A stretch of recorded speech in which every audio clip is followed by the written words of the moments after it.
नवाज शरीफ साहब महसूस करते हैं कि मैंने बहुत ख़तरा मोड़ ले लिया है। मुझे फिर ये बताएं, जो उनके ओपोनेंट्स हैं, फिर इसका मतलब है अगर उनकी सूरत हाल बेहतर हो रही है खान साहब की, तो उनके अपोनेंट्स की सूरत हाल तो फिर ज़रा प्रॉब्लमेटिक होगी। नवाज शरीफ साहब के प्लान क्या बताते हैं? हाँ जी, नवाज शरीफ साहब के प्लान ये बताते हैं, प्लानट जो कुछ कह रहे हैं वो सोच रहे हैं नवाज शरीफ साहब, उनको प्लानट का गौर किया जाए जो उनकी तरीक़ पैदाइश है। वो यूँ सोच रहे हैं कि ये जो मैंने ख़तरा मुँह ले लिया है, ये मुझे लेना पड़ेगा कुछ या देना पड़ेगा। अब आप इस चीज़ को ज़रा अपनी साफ़ती अंदाज में बताएं।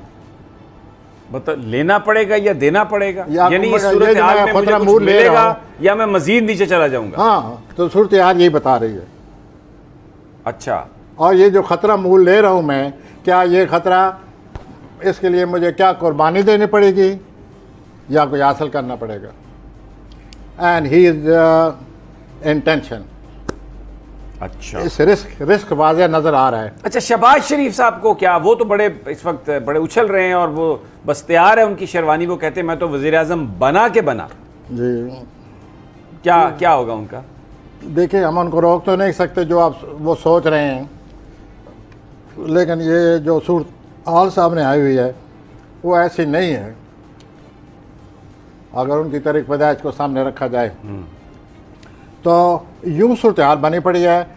नवाज शरीफ साहब महसूस करते हैं कि मैंने बहुत ख़तरा मोड़ ले लिया है, अब मुझे इस ख़तरे के लिए देना पड़ेगा या कोई लेना पड़ेगा। अब होता क्या है आगे? सितारे मज़ीद ये कह रहे हैं कि वो अपनी जो भी गलतियाँ की हैं उनको एहसास हो गया है कि ये मैंने बड़ा जुल्म किया अपने आप पर। अच्छा, और मैं आप गवाह है कि मैं हमेशा से कहता रहा हूँ कि ये फिर इनके सितारे अच्छे आ गए हैं, फिर अच्छे आ गए हैं। और ये अपने तनकीदी जो जारहाना रवैया और वो फ्रस्ट्रेशन की वजह से जो गुस्से में आ जाते हैं तो वो करते रहे हैं, वो फिर जनाब अपने दुश्मन बनाते रहे हैं। अब फिर ये है, मैं उनसे यही कहूँगा कि मुस्तकबिल उनके सामने खड़ा है, रिस्क उन्होंने ले लिया है। अब वो सोच रहे हैं कि मैं कहाँ जा रहा हूँ, किधर जा रहा हूँ, क्या होगा। अच्छा, इमरान साहब के सितारे मैंने आपके सामने रख दिए हैं, ये भी रख दिए हैं। अब शहबाज साहब का भी आपके नज़दीक कोई प्लैनेट्स उनकी कोई ख़ास मदद नहीं कर रहे?